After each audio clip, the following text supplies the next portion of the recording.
So people often ask me, do you believe in God? Which I don't like that question. I don't like that question. I don't like that question. Yeah, I don't like the question. People have asked me whether or not I believe in God, and I've answered in various ways. No, but I'm afraid he probably exists. That's...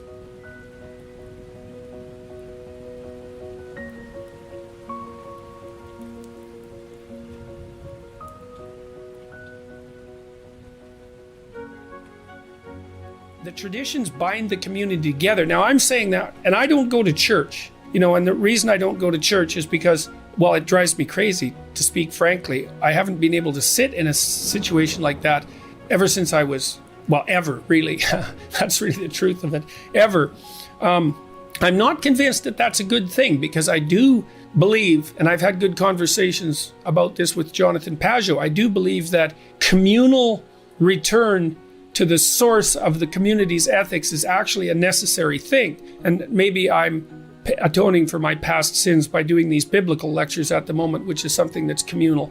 And then, because there's also something about going where a bunch of other people are to reaffirm your commitment to the good that you're all aiming at, that's got some power in it. And I don't think that that's something that we should forego. I think it's dangerous. I mean, look, even if you're cynical about church, and I guess I would put myself in that category, it's certainly the case that communal church going in the 1950s, say, provided the average person with at least an hour a week where they were contemplating, no matter how poorly, the purpose of ethics in life and the idea of a higher purpose and a higher meaning in life. And you got to think that spending an hour a week thinking about that is better than never doing it at all. I don't know how that tradition can be revivified in a meaningful way, but I really do think it's a catastrophe that we've lost it, because we don't have a center, an ethical center that holds our community together. And the consequence of that is that we're fragmenting quite badly.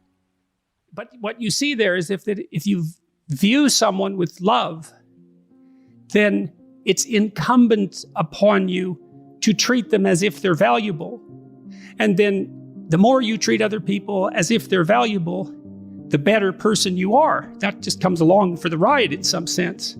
So none of that seems questionable to me. That seems solid. And so then maybe the more love you view other people with, the higher the moral demand that's placed on you. And then I would say too, well then, that's another reason why it's so important to be truthful and in some sense to be good, because it isn't obvious to me that you can withstand that moral load if you're compromised by too much sin. It's too much. And that's another thing that we're not very good at teaching young people about. We shouldn't do that. It's like there's a sanctimonious authority that goes along with that that's the wrong tone. It's more like,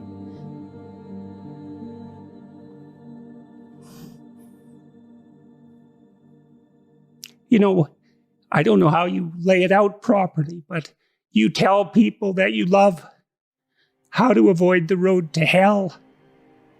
And you don't do that because you're shaking your finger at them or because you're a moral authority. You do it because you don't want them to burn. And I think there's too much of the moral authority still in the church and not enough of the love that helps people avoid the fire. Tammy, my wife, has always taken the idea of truth very seriously. Her recent brush with death has deepened her religious sense and impelled her towards a life that's more consciously focused on service to others, her family in particular, but not only her family, people beyond the family. And I also think that's a function to some degree of our stage of life. She's a grandmother now, and her children are grown and able to take care of themselves, and so she can turn her attention to other people, maybe farther afield from the immediate family. I'm watching what she's doing and listening to her and watching her practical application of her faith, and that affects me just as everything she does affects me, because I watch what she does and take it seriously.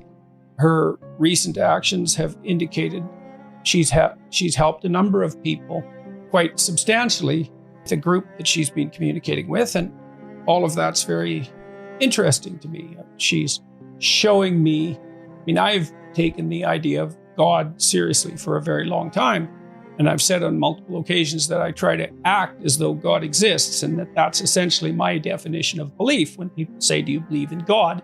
Belief is a multidimensional word, and one question is, well, what do you mean by believe? And for me, the proof of belief is to be found in action. And I decided that I would act as if God existed a long while back. And of course, I'm imperfect in that, inevitably. Now, she's doing that more explicitly as well. Not that she wasn't doing it quite well to begin with, but she's doing it more explicitly and also more within the confines of traditional religious conceptions. Although she's not attending church, she's associating with a number of people who are formally religious, and all of that's informing the way that she conducts herself. It's watching her do that has also highlighted for me the missing praxis in Western Christianity. If you want to be a Christian, let's say, if you think that's necessary, it's not exactly obvious what you should do. You should go to church, but that's not enough, I don't think. I find it useful to contemplate the highest good on a continual basis. I'm trying to keep myself oriented in that direction. It's a religious orientation, fundamentally. It's an overwhelming orientation. But there's no escaping the questions of the ultimate meaning of life. I'm not an atheist anymore, because I don't look at the world that way anymore. I'm not a materialist anymore. I don't think the world's made out of matter. I think it's made out of what matters. It's made out of meaning. What we orient towards unconsciously, which means what captures our attention, is meaning, and it captures our attention before we know what it is. The brain acts as if the world's made out of information or made out of meaning. Who would have the audacity to claim that they believed in God if they examined the way they lived? Who would dare say that? To believe, you think, to believe in a Christian sense, to actually, this is why Nietzsche said there was only ever one Christian, and that was Christ. To have the audacity to claim that means that you live it out fully. And that's an unbearable task, in some sense. To be able to accept the structure of existence, the suffering that goes along with it, and the disappointment and the betrayal, and to nonetheless act properly, right? To aim at the good with all your heart, right? To dispense with the malevolence and your desire for destruction and revenge and all of that, and to face things courageously and to tell the truth, to speak the truth and to act it out. That's what it means to believe. That's what it means. It doesn't mean to state it. It means to act it out. And unless you act it out, you should be very careful about claiming it. And so I've never been comfortable saying anything other than I try to act as if God exists, because God only knows what you'd be if you truly believed. I mean, if you think about it in some sense, that's the central idea in Christianity, is that if you were capable of believing, it would be a transfiguring event, a truly transfiguring event. And I know people experience that to one degree or another, but we have no idea what the limit of that is. And we have no idea what the possibility is within each person if they lived a life that was maximally courageous and maximally truthful. You know, because maybe you're running at 60% or 70% or 20% and at cross purposes to yourself. God only knows what you'd be if you believed. And so, while I try to act like I believe, but I'd never claim that I manage it. So you can think about Christ from a psychological perspective, and the critic, my critic, this particular critic that I've been reading, said, well, that doesn't differentiate Christ much from a whole sequence of dying and resurrecting mythological gods. And of course, people have made that claim in comparative religion, Joseph Campbell did that, and Jung to a lesser degree, I would say, but Campbell did that. But the difference, and C.S. Lewis pointed this out as well, the difference between those mythological gods and Christ was that there's a representation of, there's a historical representation of his existence as well. Now you can debate whether or not that's genuine. You can debate about whether or not he actually lived and whether there's credible objective evidence for that, but it doesn't matter in some sense because this, well, it does, but there's a sense in which it doesn't matter because there's still a historical story. And so what you have in the figure of Christ is an actual person who actually lived plus a myth. And in some sense, Christ is the union of those two things. The problem is I probably believe that, but I don't know. I'm amazed at my own belief and I don't understand it. Like, because I've seen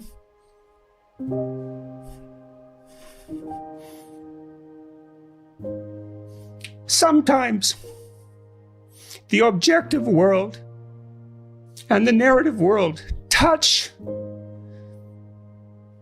You know, that's Jungian synchronicity. Yeah. And I've seen that many times in my own life. And so in some sense, I believe it's undeniable. You know, we have a narrative sense of the world. For me, that's been the world of morality. That's the world that tells us how to act. It's real. Like, we treat it like it's real. It's not the objective world. But the narrative and the objective world touch. And the ultimate example of that, in principle, is supposed to be Christ. But I don't know what to, that seems to me oddly plausible. But I still don't know what to make of it. It's partly because it's too terrifying a reality to fully believe. I don't even know what would happen to you if you fully believed it. But are you a prophet? See, to say yes or no, I have to think about how I might be conceptualized, how what I'm doing might be conceptualized. No, I think I see myself as a psychologist, and fundamentally, I am a psychologist. I'm a behavioral psychologist, and I got very interested in psychoanalytic thinking, especially the Jungian variants, and I'm a professor, and I'm doing that, you know, on a much larger stage, let's say, but that's really what I'm doing. And so it's a combination of those two things. And I speak about religious matters, but I don't see myself as a religious leader. I don't want to make that.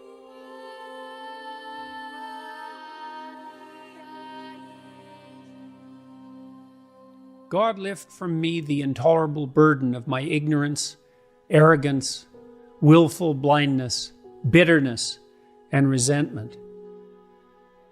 As I pray that others rise above the same faults and temptations.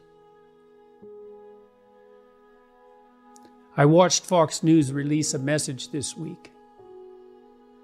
There are terrible things afoot under the surface of our society, and the perpetrators are coming for you and coming for us. And then I watched the Democrats respond in panic and anger, saying, there are terrible things afoot under the surface of our society, and the perpetrators are coming for you, coming for us. Are there terrible things afoot, bubbling under the surface? Is something coming for you and for us?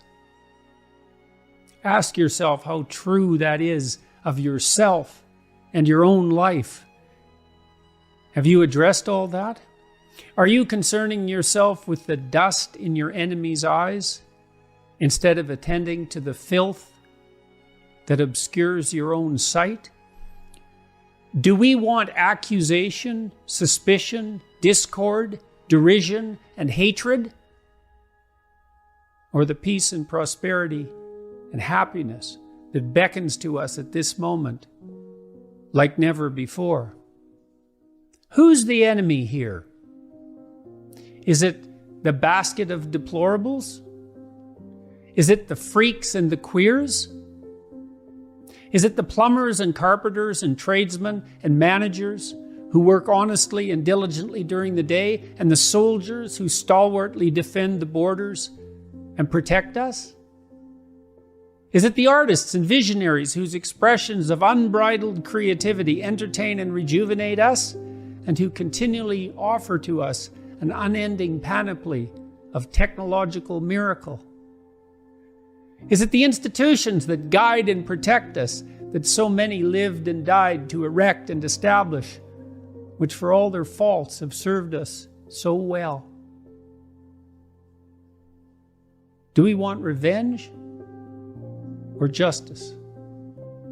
Do we want contempt or mercy? Do we want war or peace?